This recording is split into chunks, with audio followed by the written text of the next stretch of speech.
नमस्कार दोस्तों, रोहतक में हम बैठे हैं। डॉक्टर महिपाल गिल मेरे साथ हैं और लगातार जो राजेश धनखड़ ने एक एक सवाल का जवाब दिया और बारी बारी करके आरोप प्रत्यारोप भूपेंद्र सिंह हुड्डा, दीपेंद्र हुड्डा के ऊपर जो लगाए हैं, कई संवेदनशील कटाक्ष जो हैं वो उन्होंने किए हैं। उनका जवाब देने के लिए महिपाल गिल जी हमारे साथ आए हैं। डॉक्टर साहब, जिस तरीके से आरोप प्रत्यारोप लगाए, गड्ढ गड्ढ बेचने के आरोप, भरी थाली, जो सारी चीजें बातचीत एक एक करके हुई, क्या कहना चाहोगे, कहाँ से शुरू करोगे इसको? देखो मैंने पहले भी आपको बताया था, बिल्कुल सुने। आज तक हरियाणा बनने के बाद चाहे भूपेंद्र हुड्डा एकमात्र ऐसे मुख्यमंत्री रहे हैं जिनके राज में सबसे तो ज़्यादा काम हुए हैं, जिनके परिवार में सबसे कम राजनीतिक परिवारवाद है, जिनके टाइम में कोई कांड नहीं हुआ। ठीक है, कोई उल्टा बोल जाता उसको भी हुड्डा साहब प्यार से बुला के समझाते, बुला के जो भी काम जिस भी तरीके का होता था। और तीसरी बार में एकमात्र ऐसे मुख्यमंत्री हैं इस बीजेपी राज से पहले कि जो सबसे लंबे समय तक मुख्यमंत्री रहे हैं, एक ही टर्म में सबसे लंबे समय तक भी रहे हैं और टोटल टर्म में भी कांग्रेस के उसमें, और उसके बावजूद इनके राज में कोई किसी प्रकार की दिक्कत नहीं आई।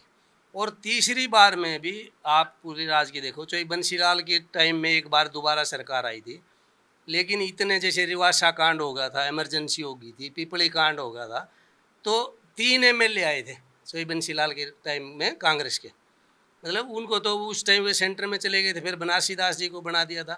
फिर जब चुनाव हुए तो उन 3 एमएलए आए थे। फिर आगे भजन लाल जी के टाइम में एक बार 5 एमएलए आए थे, एक बार 9 एमएलए आए थे। और मैं ये मानता हूँ कि दोनों ही कांग्रेसी मुख्यमंत्री नहीं थे। कांग्रेस पार्टी ने जो कांग्रेस कार्यकर्ता हैं उनके साथ जाति की थी, जाति इन द सेंस के जैसे जो रणबीर सिंह तो 47 से पहले मतलब आज़ादी के आंदोलन में चौधरी मातूराम जी से 1923 में चौधरी मातूराम जी ने स्वराज ग्रुप से, कांग्रेस पार्टी का जो स्वराज ग्रुप था उससे चुनाव लड़ा था उन्होंने। हालांकि वो इलेक्शन डिस्प्यूट में चला गया था, जो लालचंद के और इनके बीच में होके काउंटरमेंट कर दिया था। जो लालचंद को 6 साल के लिए इलेक्शन लड़ने पे इलेक्शन ट्रिब्यूनल ने बैन कर दिया था, पाबंदी लगा दी थी और इलेक्शन रद्द कर दिया था। और जो रणबीर सिंह भी उससे पहले उसमें स्वतंत्रता आंदोलन में जेल में रहे थे। लेकिन जब 1966 में हरियाणा बना तो जो बंसीलाल सबसे यंग आदमी थे और पहली बार राज्यसभा में हैंड पिक्ड, तो उनको राज्यसभा में भेज दिया। फिर फर्स्ट टाइम एमएलए थे, उनको मुख्यमंत्री बना दिया। उससे पहले भगवतलाल शर्मा जी नहीं मतलब राज चला पाए, पहली बार के एमएलए थे, 2.5 साल एमएलए रहे थे, उनको मुख्यमंत्री बना दिया। कारण क्या था कि नेहरू जी के बाद जैसे इंदिरा गांधी जी को सत्ता ट्रांसफ़र हुई तो उन्होंने मतलब इस तरह किया कि जैसे मेरे मेरे अपने विचार से चापलूस लोगों को अपने साथ जोड़ना शुरू कर दिया और जो सीनियर लोग थे उनको आइसोलेट करना शुरू कर दिया, जैसे अर्चोई रणबीर सिंह वगैरह। मैं अपनी तरफ से कह रहा हूँ, वो किसी ने का वो मैं प्रवक्ता नहीं हूँ पार्टी का। मैं तो चोई बंसीलाल जी को बनाया। फिर चोई बंसीलाल जी के टाइम में भाई जैसे चोई सुरेंद्र सिंह की भी अच्छी छवि नहीं बन पाई। आजा फिर रिवासा कांड, पिपली कांड, इमरजेंसी कांड, तो मतलब फिर 3 एमएलए बने उसके बाद के एमएलए इलेक्शन में। उसके बाद भजनलाल जी आए। भजनलाल जी को भी ऐसी जनता पार्टी से इम्पोर्ट किया था। 79 में वो जनता पार्टी के मुख्यमंत्री थे। 80 में जब इलेक्शन हुआ तो क्या हुआ कि सेंटर में इंदिरा गांधी जी प्रधानमंत्री बन गई। तो उन्होंने क्या किया कि स्टेट्स की गवर्नमेंट को डिसमिस करना शुरू कर दिया, भाई फ्रेश चुनाव होंगे, क्योंकि मैंडेट जो है सेंटर में वो कांग्रेस के पक्ष में चला गया। तो हालांकि इट वाज अनकॉन्स्टिट्यूशनल, लेकिन उन्होंने स्टेट की गवर्नमेंट को भंग करना शुरू कर दिया। तो ये भजनलाल जी ने उनसे नेगोशिएट कर लिया कि जी मैं कांग्रेस में ही मिल जाता हूँ। तो यूं का यूं जनता पार्टी से वो सीधे कांग्रेस में मुख्यमंत्री आ गए जी, मुख्यमंत्री। तो कांग्रेसियों का हक मारा गया। फिर उसके बाद जैसे 82 में चुनाव हुआ तो ऐसा बराबर बराबर से एमएलए रहे, समझो कांग्रेस के थोड़े ज़्यादा थे। बहुमत था चौधरी देवीलाल जी के पक्ष में, 58 कितने या 55 एमएलए जो देवीलाल जी को सपोर्ट कर रहे थे 1982 में। तो कांग्रेस ने या इंदिरा गांधी जी ने या राज्यपाल जी ने ज़बरदस्ती करके उनको जो टाइम चौधरी देवीलाल जी को दे रखा था वो ना करके और भजनलाल जी को सपोर्ट दे, 1 महीने का टाइम दे दिया आपको बहुमत सिद्ध करने का। तो उन्होंने यस यस यस हाँ, वो उस दौरान की बात है। तो फिर भजनलाल जी ने मैनिपुलेट कर लिया और फिर कांग्रेस की सरकार चली। जैसे फिर 87 में चुनाव हुए तो 5 एमएलए आए कांग्रेस के, समझिए बात। तो अच्छा उसके बाद एक बारी और जैसे 91 96 में हुए, फिर 9 एमएलए थे इनके कांग्रेस के। तो कहने और जब चौधरी भूपेंद्र हुड्डा के टाइम में तीसरी बार, एक बार में तीसरी बार जब चुनाव हुआ 14 एमएलए आए, और 14 एमएलए जब आए जब सेंटर में कांग्रेस की इतनी बुरी दिशा थी जितनी कभी नहीं हुई, 45 एमएलए, इवन इमरजेंसी में 150 एमएलए आए थे इमरजेंसी के चुनाव में भी कांग्रेस के, एमपी। और जब उसके बाद कांग्रेस की यहाँ स्टेट में बुरी दशा हुई थी, लेकिन यहाँ चौधरी भूपेंद्र हुड्डा के टाइम में और कांग्रेस ऊपर सेंटर में नीचे में, ऊपर दुर्गति हुई कांग्रेस की, 45 एमपी आए और नीचे 14-15 एमएलए आए, ठीक है। जबकि बड़े बड़े सारे नेता भाग गए, जो वीरेंद्र सिंह चले गए, राविंदर जी चले गए, और विधानसभा का चुनाव होता बाद में, धर्मवीर जी चले गए, कुछ लोगों ने इलेक्शन लड़ने से मना कर दिया, जैसे जितेंद्र हैं, जिंदल जी हैं, इन्होंने चुनाव लड़ने से मना कर दिया था। उसके बाद इतनी बेटर पोजीशन हुड्डा साहब कांग्रेस की लेके आए, फिर इनको ना तो सीएलपी का लीडर बनाया, ना इनको अध्यक्ष पद पे रखा, समझे ना। तो कांग्रेस को मारने का काम कांग्रेस हाईकमान ने किया एक तरीके से। लेकिन आरोप तो ये है कि आपने जैसे राव इंद्रजीत का चुनाव ना लड़ने वाले लोगों का नाम लिया, आरोप तो ये है कि ये सब लोगों को भगाने वाले जो हैं भूपेंद्र सिंह हुड्डा है, इन्होंने इनको बाहर निकाला है। सुनो, जब चोई बंसीलाल जी मुख्यमंत्री बने तो शेर सिंह जी बहुत बड़े मंत्री थे, बहुत सीनियर थे इनसे, 46 से वो एमएलए बनते आ रहे थे, ठीक। शेर सिंह, प्रोफेसर शेर सिंह, वो भाजे, चौधरी देवीलाल जी भाग गए कांग्रेस छोड़ के, और वो ये क्या था, ये राघवेंद्र जी गए, ठीक है।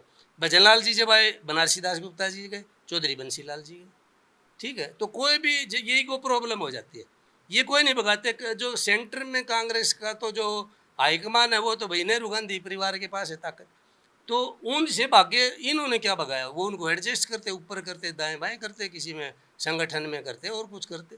अब सब तो मुख्यमंत्री बनाए नहीं जा सकते, तो ईगो का टकराव, ये नहीं भाग्य।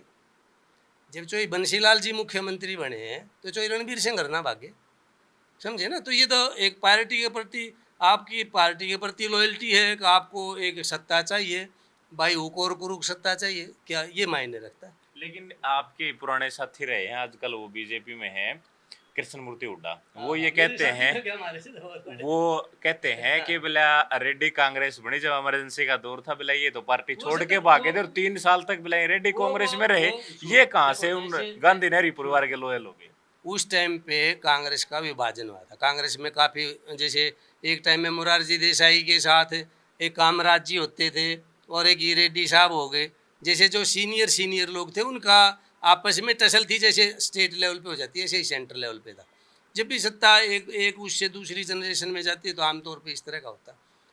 तो उस वक्त की बात है, उस वक्त डिवीज़न हुआ था, तो मुझे याद नहीं कि भाई 3 साल बाहर रहे, लेकिन थोड़े बहुत दिन तक मेरे हिसाब से न्यूट्रल जरूर रहे थे, मतलब एक्टिव नहीं रही। ठीक है। हाँ, तो अब आरोप तो ये था कि भाई इन्होंने इनको भगाया है, राव का नाम लिया, वीरेंद्र सिंह, ये सब लोग, वीरेंद्र सिंह चलो वापसी कर गए, तो अब ईगो नहीं टकराएगी। तो मैंने तो एक उसमें बता दिया किसके साथ टकराएगी, किसी से भाग्य, वो जिसने जाना है। अब एक बताओ, जो वीरेंद्र सिंह अब आगे, ऊपर जब भी राहुल गांधी जी थे, नीचे भूपेंद्र हुड्डा जी थे, अभी भी दोनों यही हैं, तो वीरेंद्र सिंह जी अब क्यों आगे, इन्हीं से तो नाराजगी में गए थे इन्होंने भगाए, बता रहे हो।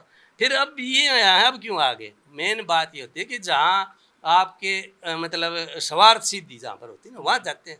अब जब चोई वीरेंद्र सिंह 2014 में चले गए, अगर ये ना जाते तो कांग्रेस तीसरी बार ना जाती। अच्छा एक बात बताओ, हाँ। आपकी बात को मान लेते हैं, फिर हुड्डा साहब को मैंडेट क्यों नहीं मिला, कंप्लीट मैंडेट कब मिला भूपेंद्र हुड्डा को? किसको? भूपेंद्र हुड्डा को। नहीं, भूपेंद्र हुड्डा को क्या, एक हालात होते हैं, देखो इससे पहले जब आप यूँ बताओ, एक बारी जैसे अभी मैं आपका वो इंटरव्यू सुन रहा था कि भजनलाल जी वो एमएलए थे ना, करता धरता थे पार्टी के, इसलिए 67 एमएलए आए 2005 वाला। हाँ, उससे पहले भी आए थे, 91 में भी आए थे।